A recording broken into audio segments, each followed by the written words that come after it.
નમસ્કાર, આપ જોઈ રહ્યા છો ટીવી 13 ગુજરાતી। આપની સાથે હું છું લવલીન। બુલેટિનની શરૂઆત અત્યાર સુધીના સૌથી મહત્વપૂર્ણ સમાચારોની સાથે। રાજ્યમાં 2 વાગ્યા સુધીમાં 151 તાલુકાઓમાં વરસાદી માહોલ જામ્યો છે। બોટાદના બરવાડામાં સૌથી વધુ વરસાદ નોંધાયો। બરવાડામાં 6 ઇંચથી વધુ વરસાદ નોંધાયો છે, તો બીજી તરફ સાયલામાં 5.5 ઇંચથી વધુ વરસાદ, મૂડીમાં 5 ઇંચથી વધુ વરસાદી માહોલ જામ્યો। ઉમરાળામાં 4.5 ઇંચથી વધુ વરસાદ વરસ્યો છે, તો બીજી તરફ બોટાદમાં 4 ઇંચથી વધુ વરસાદ વરસ્યો।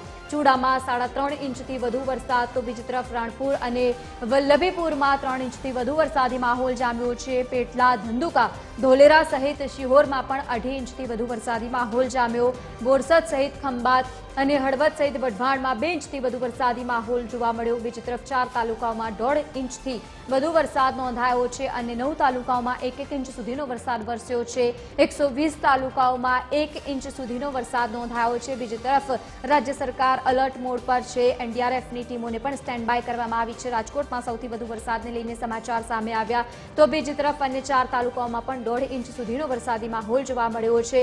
हजू पण हवामान विभागे वरसादने लईने आगाही व्यक्त करी छे। 9 तालुकाओमां 1 इंच सुधीनो वरसादी माहोल जोवा मळ्यो। 120 तालुकाओमां 1 इंच सुधीनो वरसाद જોવા મળ્યો છે। સમગ્ર ગુજરાતભરમાં વરસાદી માહોલ જામ્યો છે। મેઘરાજાએ દસ્તક આપી દીધી છે। 120 તાલુકાઓમાં 1 ઇંચ સુધીનો વરસાદ નોંધાયો। સવારથી જ અમદાવાદ સહિત વડોદરા સહિત સુરતમાં પણ વરસાદી માહોલ છે, તો બીજી તરફ બરવાડામાં પણ 6 ઇંચથી વધુ વરસાદ નોંધાયો છે। બોટાદના બરવાડામાં સૌથી વધુ વરસાદી માહોલ જોવા મળ્યો। સાલામાં 4.5 ઇંચથી વધુ વરસાદી માહોલ જામ્યો છે, તો બીજી તરફ મૂડીમાં પણ 5 ઇંચથી વધુ વરસાદ નોંધાયો।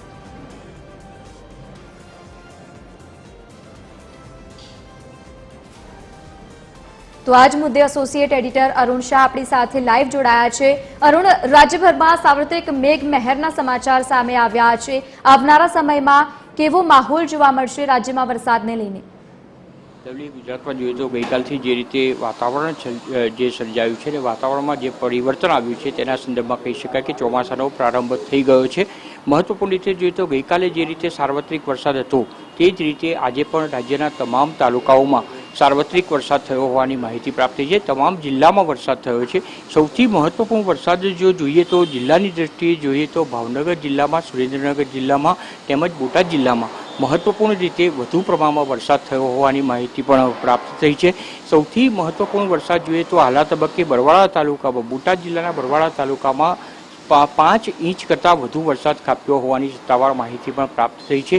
આ ઉપરાંત જોઈએ તો દરેક તાલુકામાં 1 કરતાં વધુ ઇંચ વરસાદ નોંધાયો છે તેવી માહિતી પણ સત્તાવાર રીતે ગાંધીનગર સ્થિત સ્ટેટ ઇમરજન્સી કંટ્રોલમાંથી પ્રાપ્ત થઈ છે।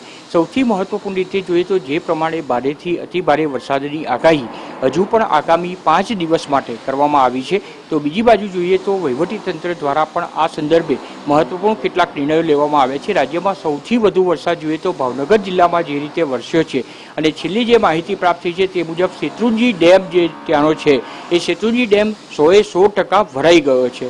परिणामे कही शकाय कि भावनगर जिला में भारे वरसादना कारणे जिला कलेक्टरे हजू हमणां जे रीते माहिती टीवी 13 पासे प्राप्त थई छे ते मुजब राज्यनी जे भावनगर जिल्लानी तमाम शालाओ एटले कि प्राथमिकथी शरू करीने प्राथमिक, माध्यमिक, उच्चतर माध्यमिक सहितनी तमाम शालाओ आवतीकाले एटले कि 18મી जूनना रोज बंद राखवा माटेनो महत्वनो निर्णय पण कर्यो छे। बीजी बाजु जोईए तो कोईपण प्रकारनी परिस्थिति, संभवित परिस्थिति सर्जाय, पूर जेवी परिस्थिति सर्जाय तो कोईपण प्रकारनी तकेदारी राखवाना भागरूपे वहीवटी तंत्रने सतर्क रहवा माटे 24/7 ना आदेशों पर मुख्यमंत्री भूपेन्द्र पटेल द्वारा जारी करवामां आव्या छे અને તેના જ સંદર્ભમાં એક મહત્વપૂર્ણ બેઠક, વેધર વોચની બેઠક આજે સાંજે 4 કલાકે ગાંધીનગર ખાતે પણ યોજવામાં આવી છે। સૌથી મહત્વપૂર્ણ જોઈએ તો રાજ્યમાં જળાશયોની પરિસ્થિતિ શરૂ કરીને વીજ અને પુરવઠાની પરિસ્થિતિ તેમજ સલામત સ્થળે, ખાસ કરીને નીચાણવાળા વિસ્તારના લોકોને સલામત સ્થળે ખસેડવા માટે અગોતરું આયોજન કરવાના આદેશો પણ રાજ્ય સરકાર તરફથી જારી કરવામાં આવ્યા છે। એ કેન્દ્રે કહી શકાય કે આ વરસાદનો જે પ્રારંભ થયો છે, ચોમાસાનો જે પ્રારંભ થયો છે એ તેજ ગતિએ થયો છે, કારણ કે ભારે વરસાદ, ભારેથી અતિ ભારે વરસાદ અને આગામી 5 દિવસ માટે પણ હજુ પણ ભારે વરસાદની આગાહી પરિણામે કહી શકાય કે અગોતરા પગલા માટે તંત્ર પણ સતર્ક બન્યું છે। એટલે કહી શકાય કે કોઈપણ પરિસ્થિતિએ, વરસાદની પરિસ્થિતિને પહોંચી વળવા માટે તંત્ર પણ સતર્ક બન્યું છે અને આગામી દિવસોમાં કોઈપણ પરિસ્થિતિ સર્જાય તો તેનો સામનો કરવા માટે તમામને સતર્ક રહેવા માટે મુખ્યમંત્રીએ પણ અનુરોધ કર્યો છે। જી સાથે જોડાવા બદલ રાજ્યભરમાં વરસાદને લઈને હવામાન વિભાગે પણ આગાહી કરી છે, તો બીજી તરફ સરકાર પણ અલર્ટ મોડમાં છે।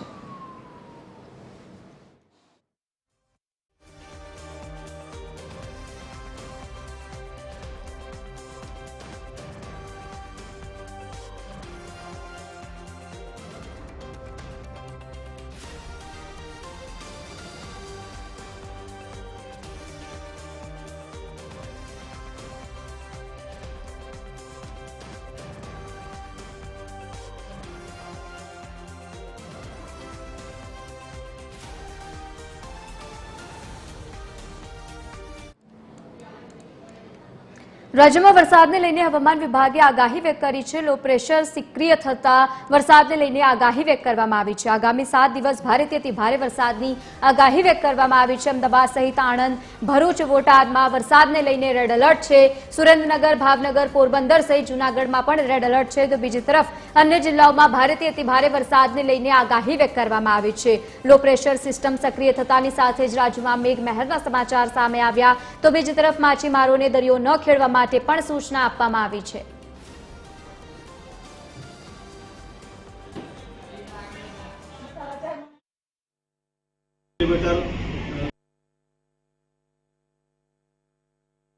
किलोमीटर प्रति घंटा में पवन की स्पीड रहेगी। इसमें सारे जिला में ये वार्निंग दिया गया है अगले 3 दिन तक, मतलब आज 17, 18, 19 जून तक तटस्थ वार्निंग दिया गया है।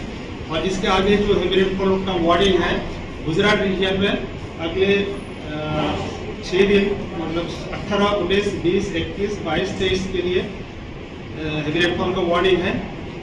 18 के लिए heavy to very heavy thunderstorm के साथ, thunderstorm with lightning 30 to 40 kilometre wind speed के साथ।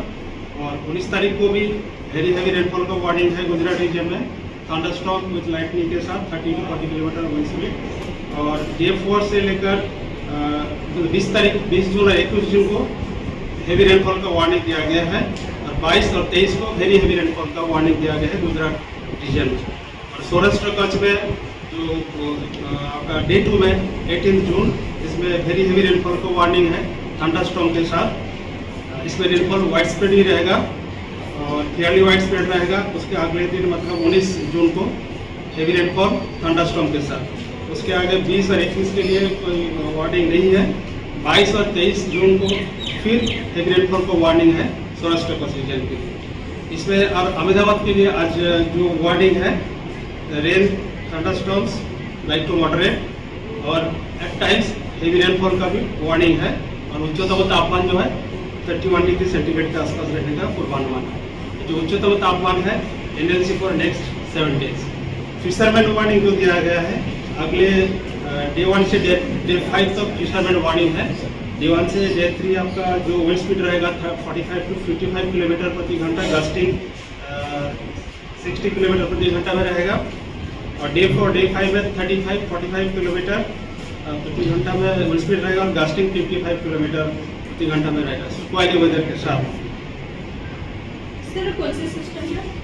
अभी जो सिस्टम है जो अपर साइक्लोनिक सर्कुलेशन था, कल हम जो बोल रहे थे वो आज लो प्रेशर में बन गया है।